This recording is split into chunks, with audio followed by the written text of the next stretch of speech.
Olá, meus amigos do canal. Bom dia. Eu sou a Vera, meu marido Carlos, que está ali. Hoje a gente vamos fazer esse vídeo para passar algumas informações para vocês, agradecer por tudo, tá bom? Assistam aí, nos acompanhem aí, tá bom?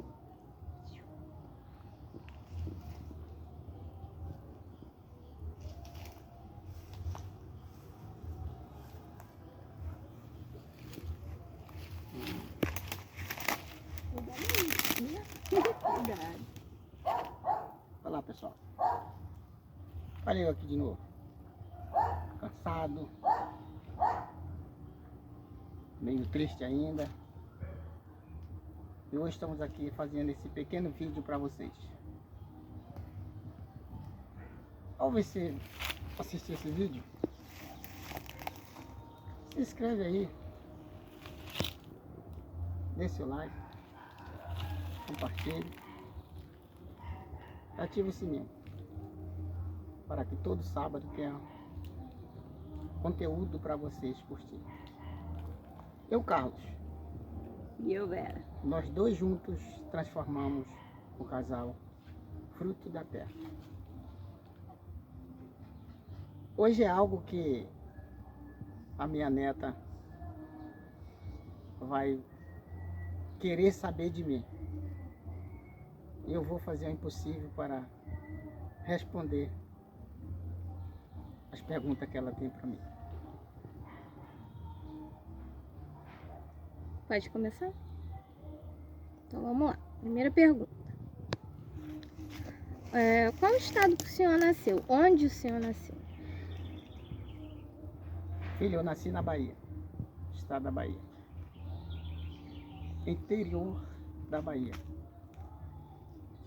Uma fazenda chamada Engenho do Buraco.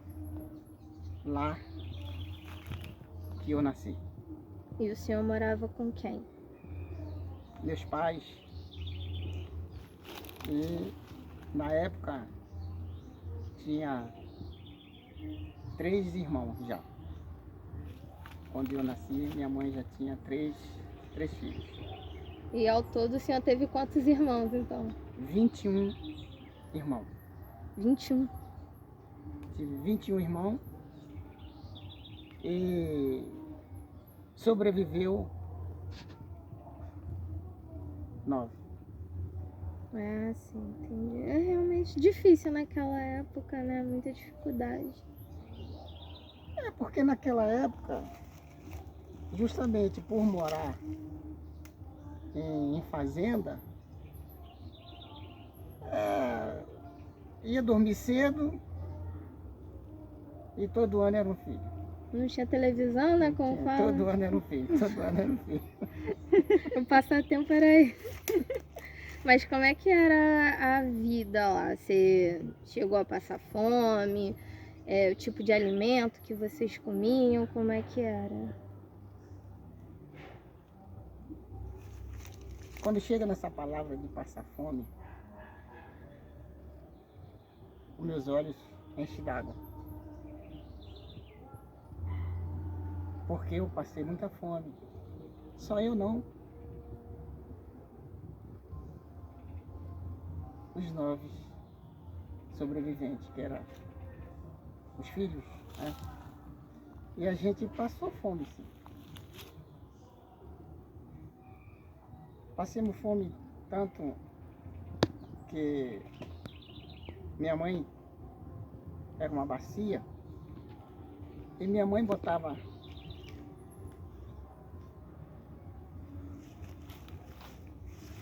farinha com água e sal. Respira fundo. E ali dividia os pedaços daquela farinha molhada. E nós sentava naquele lugarzinho que a gente sentava, era ali que a gente... Era aquele pedaço. E teve vezes que nem isso teve. E minha mãe me pediu para ir na casa de uma comadre buscar farinha. E no caminho eu não aguentei. No caminho eu vi tudo escurecer. E eu comi capim seco. Eu mastiguei capim na valha, seco. Foi o que veio na minha mente naquele momento. E eu sobrevivi.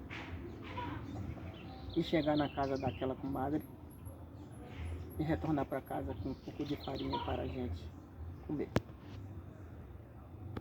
Isso,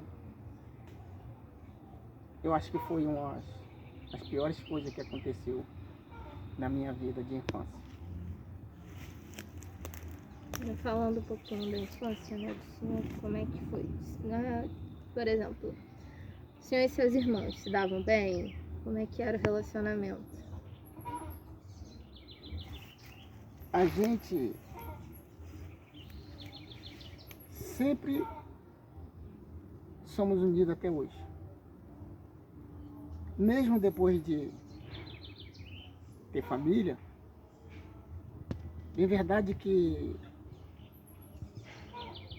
depois que arruma família, tem uma divisão. Às vezes arruma um rapaz que não dá valor à família, ou às vezes arruma uma esposa que não dá valor também à família, mas nós não deixamos de se amá-lo até hoje, porque ainda resta, né? E nisso nós, naquela época era bom, por uma parte, que era fazenda, as brincadeiras de antes não é de hoje, era pega-pega, era anel-anel, era chicotinho queimado, era tudo isso. Então era uma época boa, brincadeira sadia, e a gente se dá bem até hoje com meus irmãos. Tá falando da adolescência agora, né?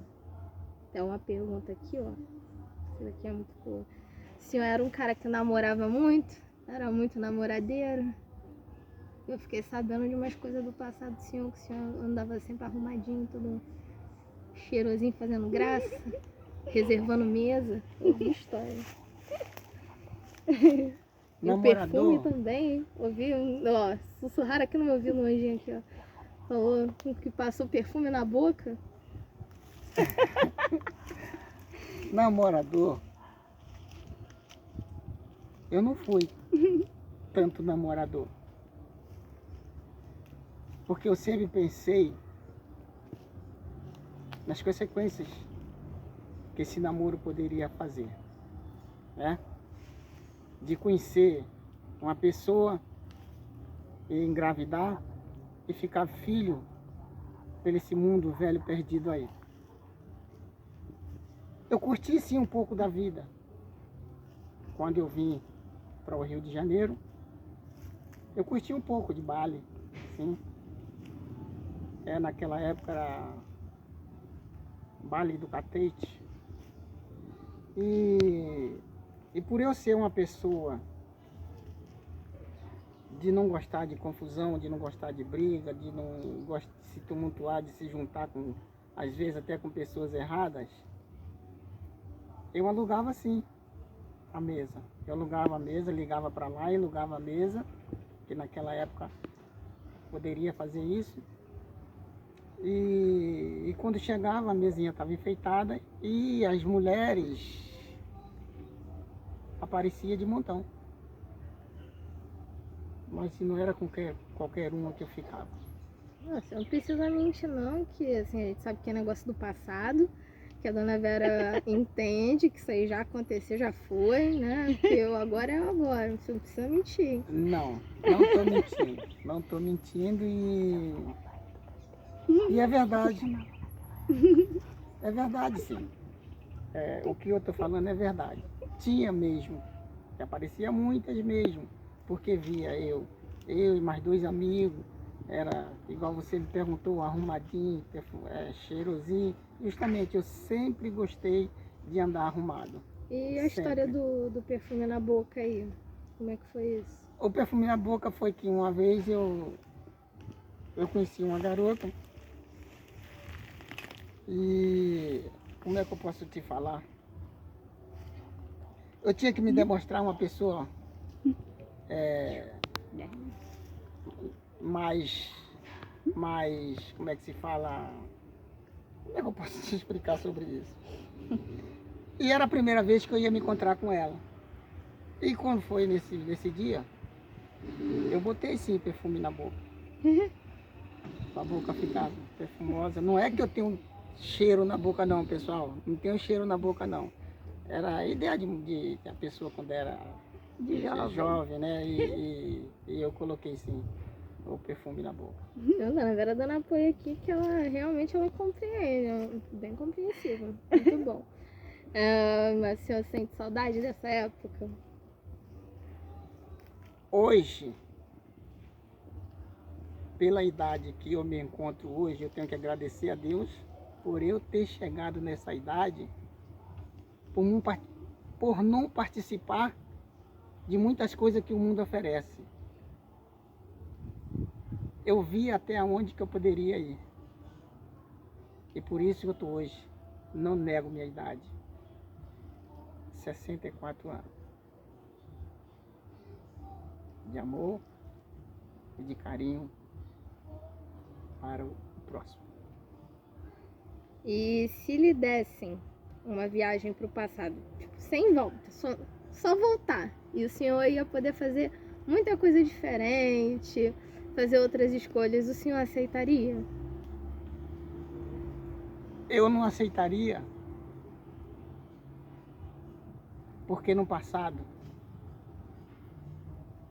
eu não ia encontrar o presente de hoje. Que sou eu, pessoal! Lá eu não ia encontrar a pessoa, o amor da minha vida, que é a Vera. Então hoje, quem é o Antônio Carlos? O Antônio Carlos é essa pessoa que você está vendo aqui, uma pessoa amiga, uma pessoa carinhosa, prestativo, bondoso, não guardo mágoa de ninguém, Bem-humorado. sou brincalhão. Esse é o Antônio Carlos. E com relação a vícios, o senhor teve algum tipo de vício? Quando era mais jovem, sim. O vício que eu tive foi de beber. Eu bebia, mas quando foi um dia, Deus tocou em mim, de eu não beber mais, e parei de beber em 1994. Não era nem nascida ainda, meu pai. O senhor tem algum medo na vida do senhor? O único medo que eu tenho é de eu partir e não ver os meus filhos amparados. Esse é o medo que eu tenho. Uns já têm suas casas próprias, mas tem outros que ainda não têm. O meu medo é esse, de eu partir, não ver meus filhos com as casas próprias e que possa deixar uma herança para os meus netos. E o senhor tem alguma mensagem, algum conselho que o senhor queira deixar para o pessoal antes da gente encerrar? Eu tenho uma mensagem sim. Que Deus amou o mundo de tal maneira que deu seu Filho unigênito para que todos que nele crêem não pereçam, mas tenha a vida eterna. E nunca esqueça de fazer por onde. Nunca esqueça de respeitar o próximo. Nunca esqueça de obedecer seu pai e sua mãe. Que os pais sempre tá certo. Isso é a mensagem que eu deixo para você. Então, encerramos. Foi muito bom. Foi bem completo. A gente já tá mais por dentro da vida, né? Do passado do seu Carlos. Talvez mais pra frente a gente consiga fazer um da Dona Vera. Eu agradeço, filho.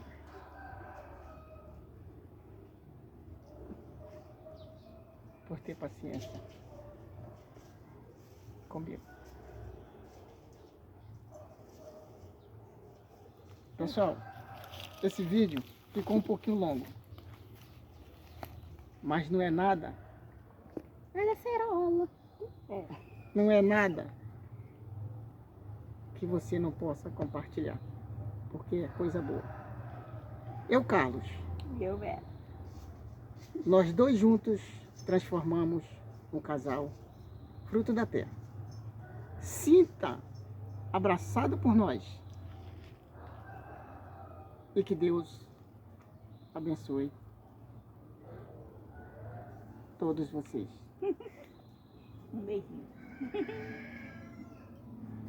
Pronto.